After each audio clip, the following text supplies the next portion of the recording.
Picture this. You finished your first book and nailed it. The plot, the characters, all the twists and turns. This one's a winner, and all you need is the right cover. If you've got my art skills, this is the part where panic usually sets in. Enter the cover villain, hero to writers everywhere. Founded by noted author Remy Flagg, Cover Villain focuses on composite image covers for science fiction and fantasy writers. Give them the details, and they'll craft a cover using popular trends that everyone will want to see. But wait, you say, I've got ideas of my own. No problem, as Cover Villain loves a good collaboration. As they say, our goal is to put a little villain in every cover we make. Want to know more? Then head to covervillain.com and follow them on Facebook and Instagram. Hey everyone, welcome back to Citywide Blackout, your home for music, movies, and more. I'm your host, Max Bowen. In this episode, we're heading back to Boston to talk to bedroom pop artist Senseless Optimism, who's produced and released 3 EPs and several singles, all since last July. We talk about the evolution of her music and what she's learned as a self-taught artist. We also talk about a big show she has coming up as a virtual performance for ONCE Somerville and the unique path she took for her part in the show.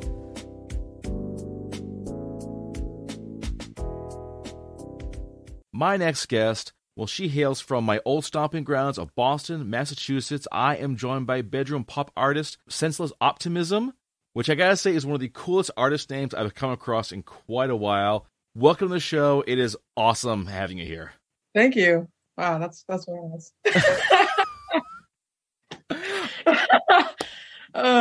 Thank you. You're very welcome.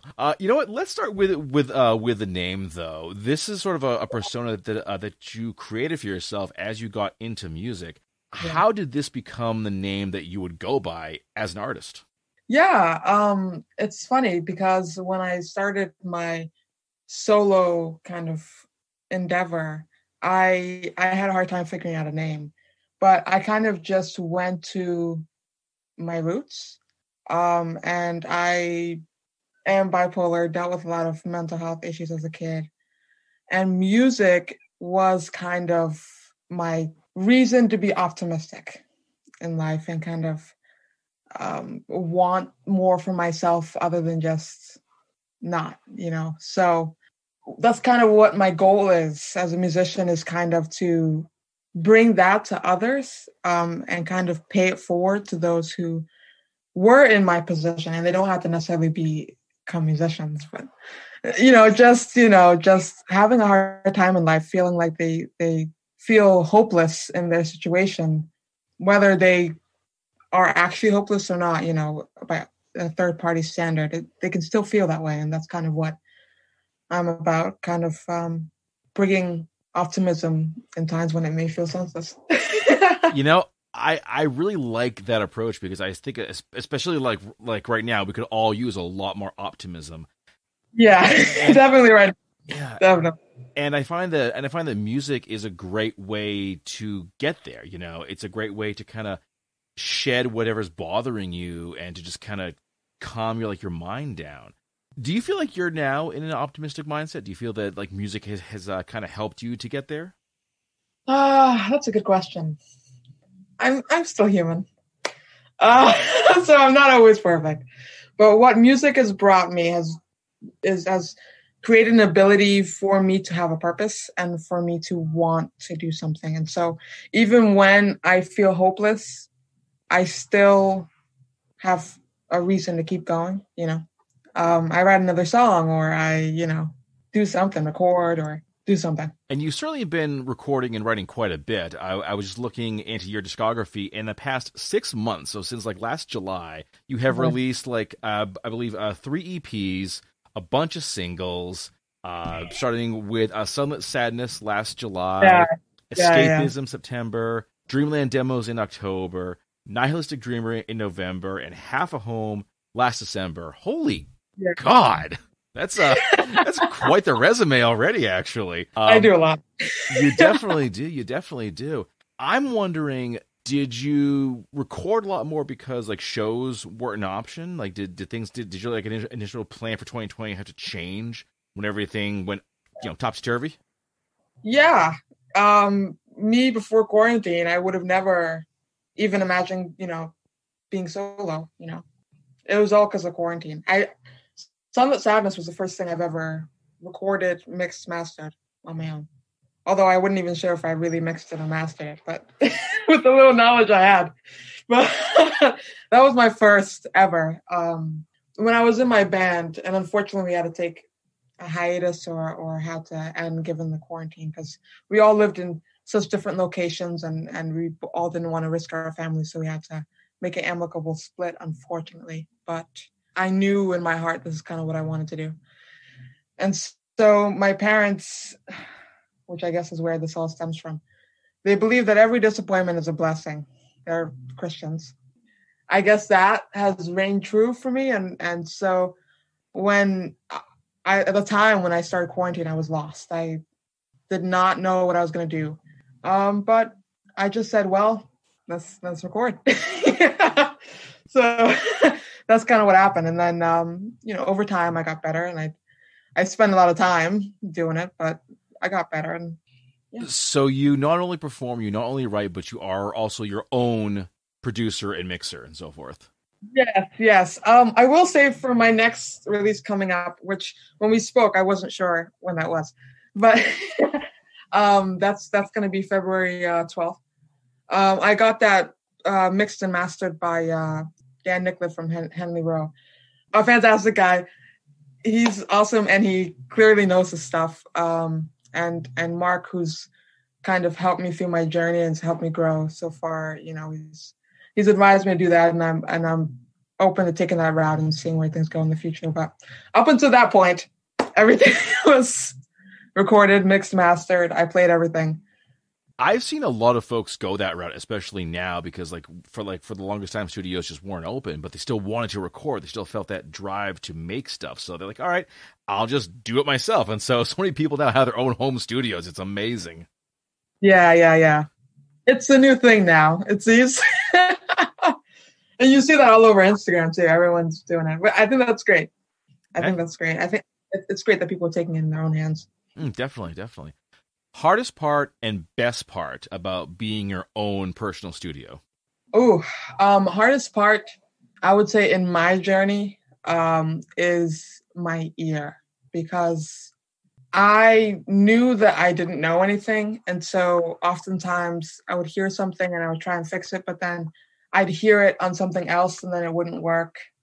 It wouldn't sound good. And so I was very unsure of kind of I just had no idea what I was doing. And I trusted my ear, but at the same time, my ear failed me. And so that was a big challenge I had. I don't really have that issue now because I've been doing it for so much, I've been doing it for 6 months, but I've been doing it so much that I have a lot more trust in it. But I would say my ear was the biggest issue.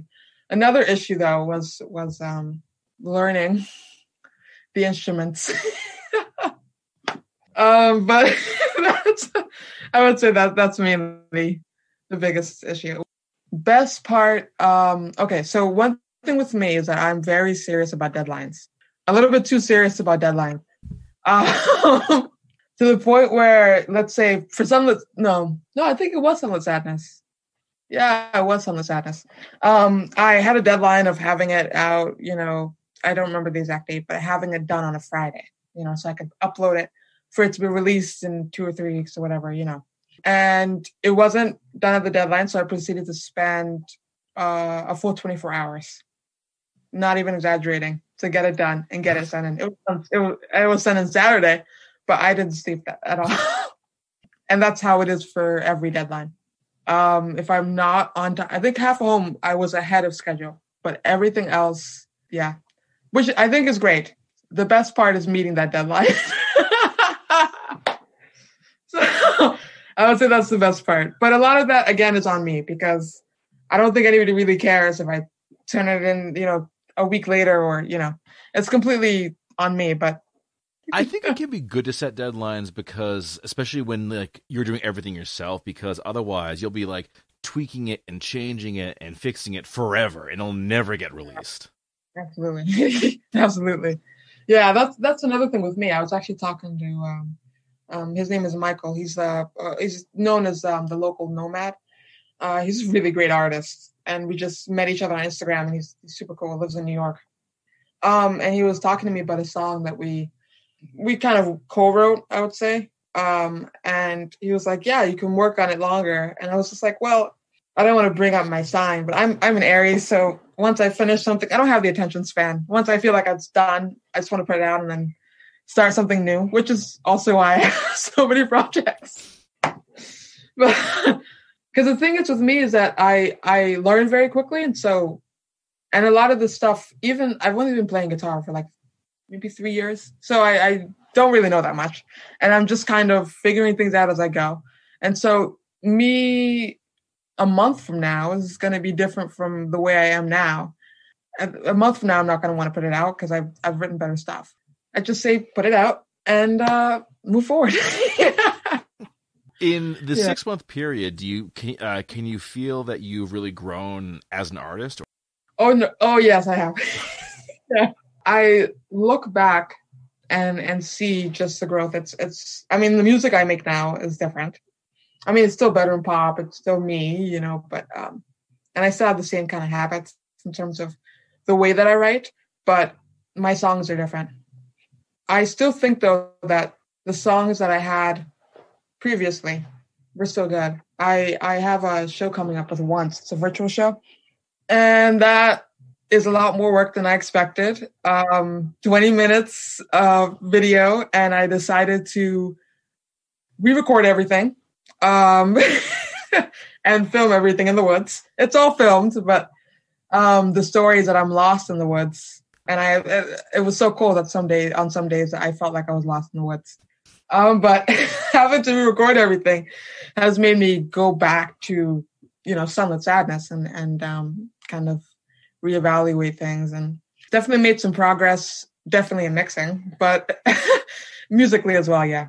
All right. I want to hear more about what you've done for the ONCE show, because February 6th, 8 p.m., yes. Yourself and Idler Wheel.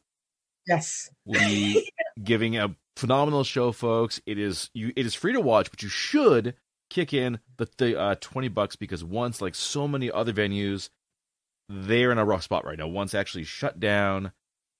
We hope they come back, but this is how it happens. You give them money, You bring them back. What can folks expect from this show? Idler Wheel, I can't say, although I do love their band. But we are both, I've spoken to them about it, we are both taking it past the limits of what you would usually see in a virtual show. When I think of virtual show, and from the virtual shows I've seen, you see like a phone camera and like people playing instruments, but there's nothing wrong with that. But we're both using professional cameras, and I'm having a storyline, and I'm re-recording everything, so I'm going to have different versions of old songs, so it's going to be a different experience. And honestly, editing it has been fun, and it's going to be a really, really cool video. And I'm pretty sure it'll be the same for Idler Wheel as well. So I wouldn't want to miss it, if you like either of our music, because I think that's not really an experience that, at least for me, I don't think you're going to get anytime soon, unless things change. I don't know. But right now, anytime soon, it's going to be definitely very interesting. You'll see different sides of me and different sides of Idler Wheel. So come through. Like Max said, it's free. Pay something, but it's free. So it doesn't hurt. See how you feel, see how you rock with it. Mm-hmm. Yeah. You mentioned that for this video, though, you went into the woods to record this. Yes. How did all that come about? Why? Like, what made you want to say, okay, we're going to go in the woods and shoot this thing? So I like the woods. I do. I really do like the woods. If you've probably noticed just by my content, regardless of whether you've seen my music videos or not, everything's in the woods. The woods is a very, it's a good place for me to clear my mind. I just thought, hey, let's have a storyline, because I wanted a storyline associated with this. I didn't just want a show where, it's the music and there's a video of me playing. I wanted, and it's 20 minutes. I'd want something for people to be able to enjoy. So I figured, given that I already have the theme of the woods, it was a lot more tragedy than emotional, unfortunately. But I just thought, I like being in the woods. I should have reevaluated that given the weather. It was snowing on some days, but I like being in the woods. And, it would be a cool storyline to see how So would be like lost in the woods, which, spoiler alert, I wouldn't survive, but I do in the video, but I wouldn't survive in real life. Oh my God. That would actually be a good beginning for like a horror flick. You go out in the woods to shoot this music video, and all they find is the video and what happened to her. Oh my God. I actually might consider that for a music video. Hey, it's not a bad idea. It's not a bad idea. It's a good idea. I was thinking earlier, like, you shot this in January. Wow, good timing. Yeah. January in Massachusetts for our folks from outside the area, it's brutal. It is brutal. We're talking like 10 degrees, maybe. Yeah. I couldn't feel my limbs on some days. There's like scenes of me lying down and it was snowing. I didn't know it was going to snow because I don't check the weather. And, I just didn't wear long johns because I thought it was going to be warm. I don't really know what I was thinking. I'm from here, but I'm not entirely from here. I've lived here for a little bit. I should know better, but so I just went. It was tough. A lot of times, like we planned on doing it in a day, 6 songs in a day, which was unrealistic. We probably would have been able to do more than just 2 songs, but it was so cold. We just, he had to get into the car. It was an experience. Definitely will do it again when it's warmer, but it was an experience. Yeah. But you raise a good point about the virtual shows. You have the option of doing some different stuff. Do some different stuff. Why not? What's stopping you,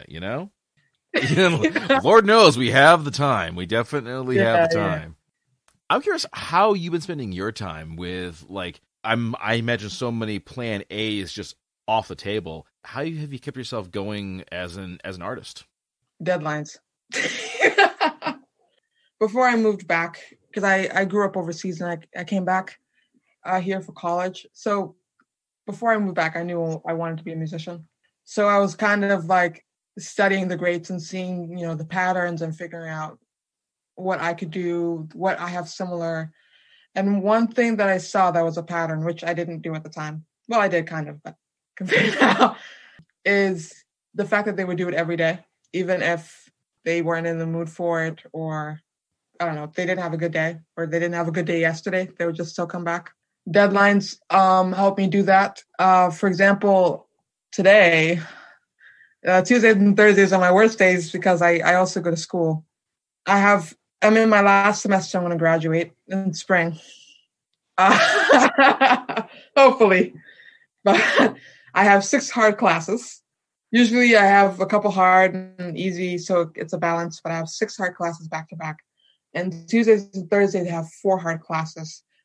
I work part-time after, and then I do music until 5 a.m, and then I get up again. But nonetheless, I would say in my daily schedule now, if I didn't do music every day, I would probably go insane as well. But deadline. Nice. Now, this is a Berkeley College of Music you go to? Oh, no. Okay. I go to UML for IT. Oh, okay. You know, usually Boston area music, it's almost always at Berkeley, but that's what I get for assuming things. Well, no, that's a reasonable assumption. Most people would think I go to music school, but one, I'm not a school person, which is kind of doesn't make sense given I'm studying it. I'm not a school person, and I always kind of was a DIY individual, and so I taught myself drums. I taught myself most of my instruments. I had some guitar lessons for a little bit. Yeah, I just wanted to teach myself. Damn, that's very cool. Thank you. Yeah. Yeah. I also have African parents. So, if you're going to go to school, you might as well get a BS, which I could get into sound technology. But, they would, IT, engineering. They're supportive. But they're probably going to hear this like, this girl. Oh, no. They're calling us out. No. I'm just African. It's just expected. I mean, music is kind of, and everybody knows this, what I am planning on doing for the entirety of my existence. So, oh, very. Let's talk about how you got started in music, because it's sure. a very, very unique story. Yeah. Basically, it all came about following a near-death experience on your 15th birthday. Mm-hmm, mm-hmm. How did one go to the other? Okay, that's reasonable. That's a reasonable question. No, when I was 15, I was living in Sri Lanka, which is like this island that's like right off of India. They have tuk-tuks there, which are like cars, but it's like three-wheeled kind of thing. And I was in a tuk-tuk alone at night, which I shouldn't have been. And tuk-tuk driver was supposed to take me back home, but he kind of took a different turn than expected. So, long story short, I was able to get out of there. Nothing bad happened, really. He tried to do things, but I screamed and I got away, and everything was fine. Yeah, that happens. And I got another tuk-tuk and I went home. Thankfully, it made me a little depressed, more than usual. And music came into the fold soon after. So that's kind of the story. But it's still a fun story. I'm glad that it happened because it made me who I am today. I'm sorry, really. I'm sorry. Right, that's right. I felt like it was a near-death experience, and to me, it very well could have been. So I kind of view it as one. After these events, sure. how did it come into your life? Did you have someone who kind of taught you music? Did you have someone who kind of like introduced you to it? Yes and no. When I was in middle school, I had my friend Sebastian, and he showed me Led Zeppelin. I found the Doors on my own, but Guns N' Roses especially, and he was a really good guitarist. And we kind of started a little band or whatever. We were in middle school, and that there was not really a music program, but we kind of started something. I would say he was the person that showed me my main musical influences. And he also encouraged me to play drums and figure that out. But in terms of learning music and going full force like I did, I don't really have any musicians in my family. I have my uncle who raps, but other than that, not at all. My brother plays music now a little bit. He also has some recordings. My sister made a song. We made a song for her when she was here.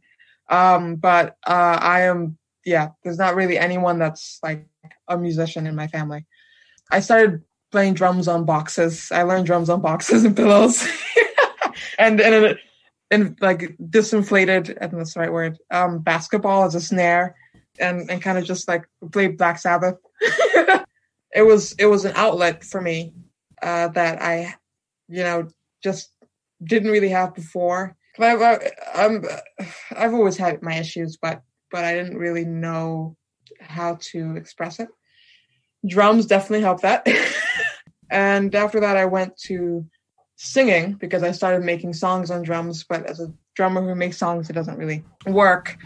So I started singing, and then I moved here, and I was doing open mics and all that stuff. At some point, I started working with other people who played guitar, and they were speaking a language I didn't understand. What's C major? Play E. And I was like, I know the letter E. I don't know what you're talking about. So I said, well, it's time to learn some guitar. So I got this $70 acoustic guitar off of Amazon with the little money I had, made my first songs and started a band, and then the band, split, and here I am. That basically sums up my musical journey. Hearing your story about the drums, I'm sure every drummer listening is nodding, saying, yep, that's exactly how I started too. Boxes and pillows, deflated basketballs, pots and pans usually too. Exactly. Hey, whatever is like lying around, you want to learn, so whatever's like lying around becomes your toy. And drums are expensive and loud. Although boxes are louder than you'd expect. But there were times, because I used to, when I was a drummer, I would practice for 12 hours a day. Mainly a drummer when I first started playing drums. I practiced for 12 hours a day. And if I didn't practice for 12 hours a day, I'd be very sad when I go to bed. And I legit mean 12 hours a day. So I'll be at school, and every break, put my headphones in, have my drumsticks and beating my drums, listen to usually Black Sabbath or Mitch Mitchell of the Jimi Hendrix Experience. Just thinking Joe Rogan Experience, but the Jimi Hendrix Experience. Those are two very different experiences. Yes, definitely. Yeah. But I'm sure it's very, very relatable. If you want to do something, in my head, it's just like, do it to see what happens, even if you don't have what you would need. It's like, I had boxes. You make it work. Yeah. Now, make it work. when it came to learning other instruments, was this like a necessity? Like you had to learn them to do music, or was it more like, hey, I want to learn these things? It was a mix of both. Yeah. The way that I work is kind of weird. I know I want to get somewhere, so I feel like I need to do these things out of necessity, but I don't really need to. It's just because I want. It's weird. Like I want to do them, but I also feel like I need to. So it's a mixed bag. Although guitar is my main instrument right now. I wanted to be able to write songs as efficiently as possible. When quarantine started, I wanted to be a Mac DeMarco who plays all of his instruments. And that's why I play bass now. And keys. I dabble in keys. Key players, like, you can't play keys, but I play keys well enough for it to work. But yeah, it's a mixed bag. It's a mixed bag. Yeah, I guess to sum it up. So drums, bass, guitar, keys. What's next? Well, that's a good question. That's a very good question. Because I get the feeling you're not going to stop. Probably not. Because why? I'm trying to think of. Well, I would need to get better keys. That's definitely a main goal of mine, because it's only recently I kind of erased the notes on the keys. Oh yeah. That's pretty bad. Probably djembe. Probably. Nice, good choice. Yeah, very good choice. Probably. I'm African, and my dad's always like, my dad likes my parents like my music a lot, especially now, because it's better, I think. But yeah, my dad's always trying to convince me to make it more African, and there's African connections in there, but it's not blatantly African. And I feel like a djembe would add to that kind of aesthetic, and it would be a little different too. All right, let's talk about your sound, because I love the very like chill, kind of like mellow vibe of your music. It's so cool. How did this become your style, though? Well, I'm not sure how clean I can be, but generally, I will say that I wanted to create music for people who are driving and high, essentially. Maybe not at the same time, but Yeah, well, yeah. So generally, it would be chill. But I'm generally a pretty chill person. The music I listen to is super chill. I recently made a playlist of my big influences, and the last couple of years at least, and it's generally pretty chill. There's some weird stuff in there, of course, naturally, but it's generally pretty chill. And I always liked chill out music with dark lyrics, but still a relatively happy kind of instrumental, which is kind of what I make. But yeah, I would just say it's part of my personality, and that's kind of what I like to listen to. That sums up my emotions. A lot of it doesn't come from like logical thought. It's just more so like what I write. I like that. Do you feel like your style is still changing, or do you think this is kind of where you're going to land? So my next song, I would say, is what I think my sound is, because that's what everyone around me who's heard it, and I'll send it to you personally. But yeah, I think that's kind of what my sound is. Nonetheless, that knowing me will probably change. It'll probably change. It'll still be me, but yeah. So more like Half a Home kind of thing. Have a Home was a great song. I loved that one. Thank you. Yeah, that was really cool. One line, and I hope I heard it correctly. Two kids on a lonely road with nothing to lose but have a home. Yes, exactly. That was I was like, wow, that's a powerful one. Now, do your songs ever touch on like personal experience? That song I literally wrote when my ex and we went on a break, and I came home and I wrote that song. That same, like, I literally came and sat and wrote that song. Yeah. That might explain the other line that I caught my ear, was that all that fake love makes me insane. Yeah. Oh, geez. Yeah. It was a little weird. It was early November. So I'm a little bit further removed from it now. Long story short, everything was great. We were supposed to get married, which I wasn't ready for.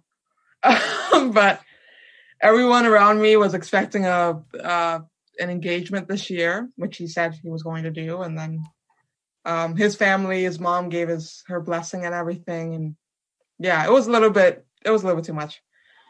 And a lot, just very fast.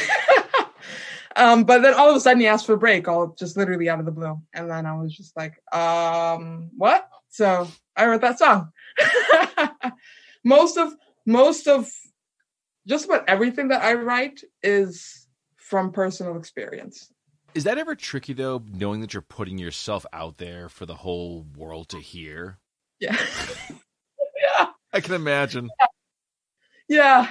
That song was a little bit nerve-wracking. This next one's a little bit nerve-wracking. The one after that is going to be a little bit nerve-wracking. Yeah, it's definitely nerve-wracking. I'm not trying to throw shade on anybody or anything, you know. I'm not trying to do anything like that. But I feel like if I didn't put myself out there, then people wouldn't be able to relate to the music if I just was trying to hide. So, you know, it's one of the sacrifices I have to make as an artist. And being Senseless Optimism, it would be, I feel like it would be wrong of me to like put out music that I don't, you know, that isn't from personal experience, you know? Oh yeah, definitely. Yeah, I mean, you can tell when someone puts something out that they haven't actually experienced because there's no connection, there's no meaning behind it or passion. So it's kind of a catch-22 because like you want to put yourself out there, but you've got to put yourself out there. Yeah. So that's the hard part. Yeah. And usually, Half a Home was an exception though, because I wrote that at around 8 p.m. But generally when I write my songs, it's about 2 or 3 in the morning. That's kind of what, you know, it's mainly 2 a.m. thoughts. So sometimes they don't make sense and sometimes they do. I write in my rawest form. So, you know, it's what I got, you know. I am working on trying to write about other people and other people's experiences and take it into my own. I feel like Bob Dylan's and I mean the greats can do that, so I might as well learn it, but I haven't learned it yet. Right now it's all about personal experience. Yeah. So it sounds like you're always trying to do something new with your music. You're always trying to sort of take things in a new direction, try something new. Are there other artists that do that kind of influence this way of thinking, or is this just you? Well, it's both, yes. So I would say it's definitely me because I just have a short attention span. And I also I value growth just more than anything else, it seems. And all I think about is getting better. Well, that's not true. That's not all I think about, but that's usually what I think about. I am always trying to grow. But there are other artists who definitely have influenced that. I mean, Led Zeppelin, obviously, but Led Zeppelin's a little bit strange because they were already a supergroup when they joined.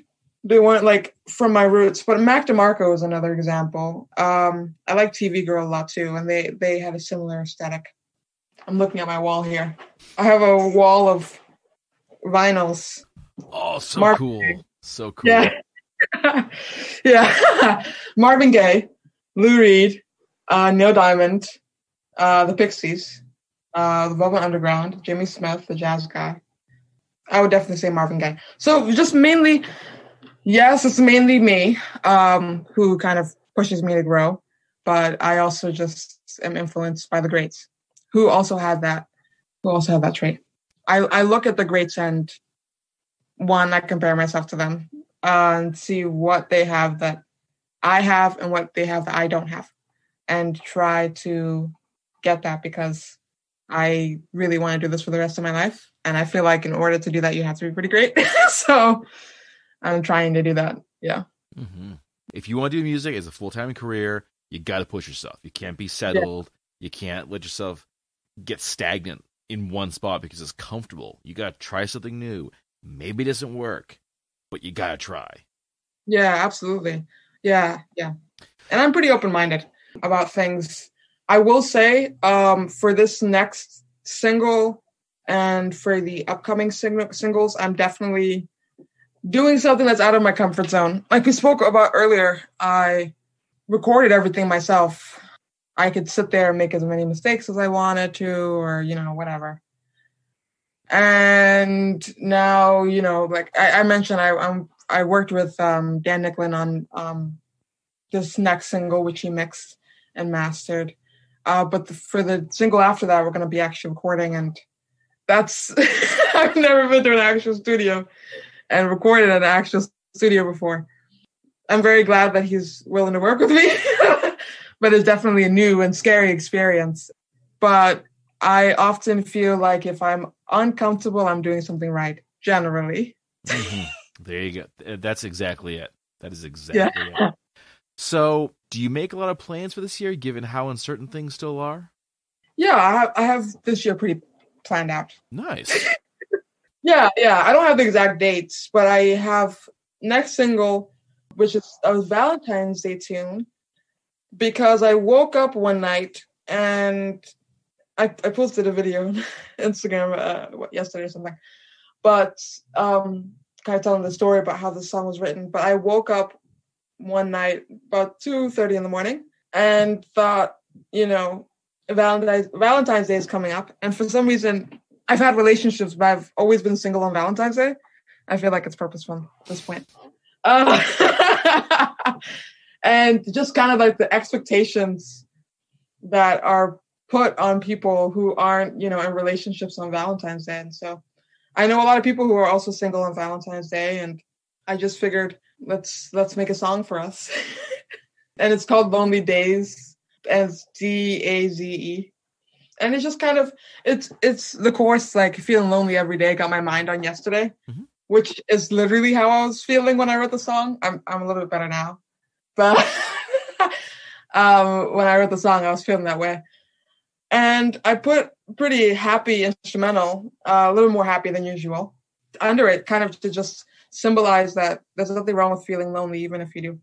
So that's kind of what I'm putting out on Valentine's Day. And then after that, I have a single called Why, which will come out either March or April. And then I have another song called Calling Every Day coming out soon after that. Again, the time, I'm not sure, but it'll come. Then I have another song called Moody Afternoon, which is also coming out sometime after. And currently, while those 3 songs and this song is being worked on or being put out, I am recording an EP to put out at the end of the year. There's music coming. Very, very cool. I like this. All right. Well, Senseless Optimism, this has been a great time talking to you. It's been great to kind of learn about your background, the music. Where do folks go to learn more about you?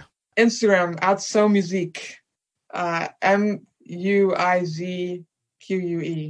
It's like spelled Zimbabwean style. SoMusique. And I also have a Facebook, Senseless Optimism. Yeah, I'm mainly those 2.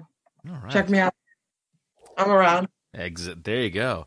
And folks, again, February 6th, 8 p.m., ONCE Somerville's live stream show, Senseless Optimism, Either Wheel. It's going to be an amazing time. It's free to go in, but you shouldn't go for nothing. You should give them money. They need it. It's what is going to keep these places going so they can come back better than ever. Thanks once again, and we'll talk soon. Absolutely. Hi, this is singer Kate Eppers, and you're listening to Citywide Blackout.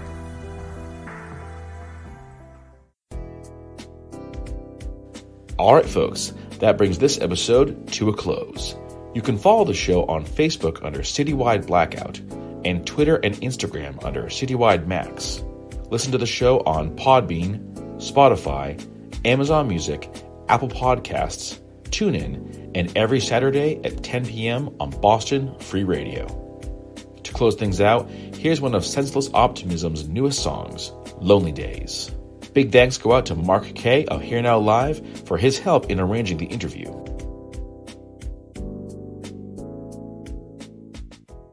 I know it's been a